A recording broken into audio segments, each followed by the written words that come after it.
Good day, nandito tayo ngayon sa Gordon Heights. So may in-offer kami ngayon na property for sale na may income generating. Kung mapapansin nyo po, overlooking siya, may mountain view. Ayan, so pa-uphill siya pero maganda naman yung daan, cemented road na. So ang property binebenta natin ito. Ayan, simula dyan, ito yung main gate. Tapos hanggang dun sa pinaka poste. So pasukin na natin. Itong property na to ay ideal to sa Airbnb or resort. Kasi mamaya makikita nyo, meron siyang pool. So from here, pagpasok sa main gate, malaki ang main gate. So may passage pa dyan na pwedeng maging garden. Ayan, may view kayo ng mountain. So pag dito kayo nakatira or check in yung guest nyo, maganda yung view nila dito.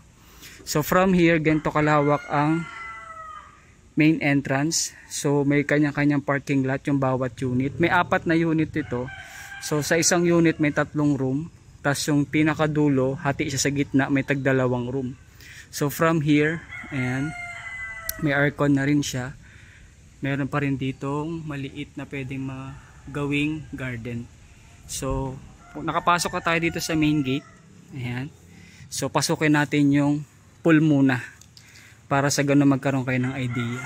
So ito yung pinaka isang unit. Ayan, magkaduktong siya. Ayan, magkaduktong.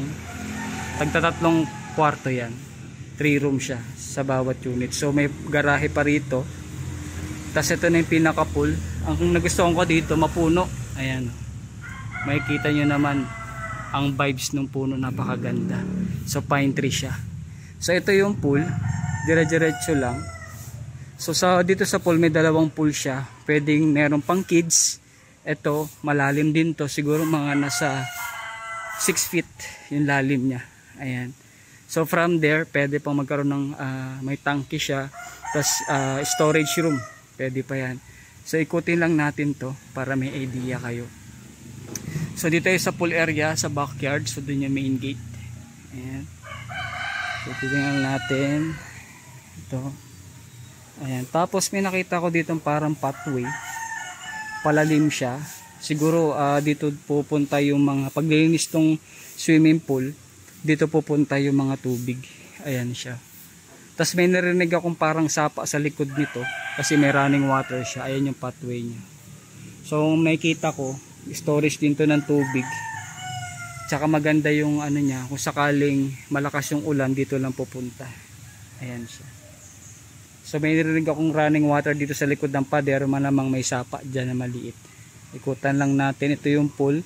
Linis lang ito. So ideal ito sa mini resort or Airbnb. So habang nandito kayo, may income generating din kung bibili nyo itong property na to. Ayan siya. So from here, ayan yung stair niya papunta dun sa pinaka swimming pool. Ayan. So pasukin lang natin isang unit para sa ganun magkaroon kayo ng idea kung ano yung itsura ng unit. So napaka peaceful dito. Tabing barangay road lang. Ayan. Napaka ideal nito sa resort. Okay. So pasukin lang natin yung isang unit. Ayan. Mampasok lang po ako saglit. Ito na.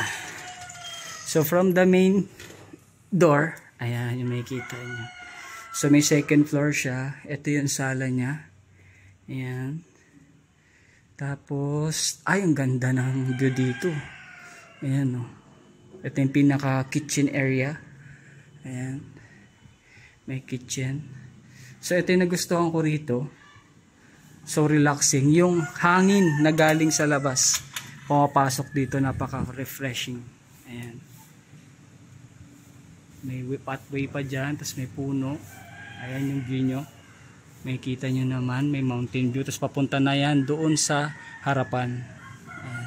Ang presko ng hangin lang kasi nakatutok ito dito sa ano. Dito pumapasok yung hangin na fresh. So akatin lang natin tong second floor. Dito may 3 room. So ito lang. Ayan, maganda yung hagdan, hindi masikip. Tapos hindi ganun ka tarik. Ayan. So from here may receiving area pa. So ito yung isang room. 1, 2, tapos to 3. Ayan. Tapos to may CR na rin dito. Ayan, comfort room. Ayan, may comfort room na rin siya.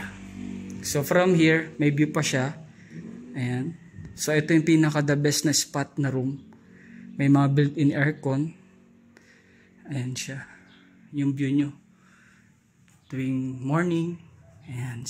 Sunrise, sunset. Nakikita niyo yung view dyan. Ganda. So ito may built-in cabinet na rin siya. Ayan. Dito pwede mag-entertainment room pa. Maglagay lang kayo ng malaking TV. Tapos may mga work from home pwede rito kasi may 3 kwarto. So pwede ito for family use. So isang room meron kasing naka-occupied, so hindi natin mabubuksan. Tingnan natin tong pinaka-terrace niya. Wow. Ayan. So from here makikita nyo na yung pinaka-view din dito sa right side. Ayan. Yung view niya. Sarap mag-standby dito habang nagko-coffee. Ayan.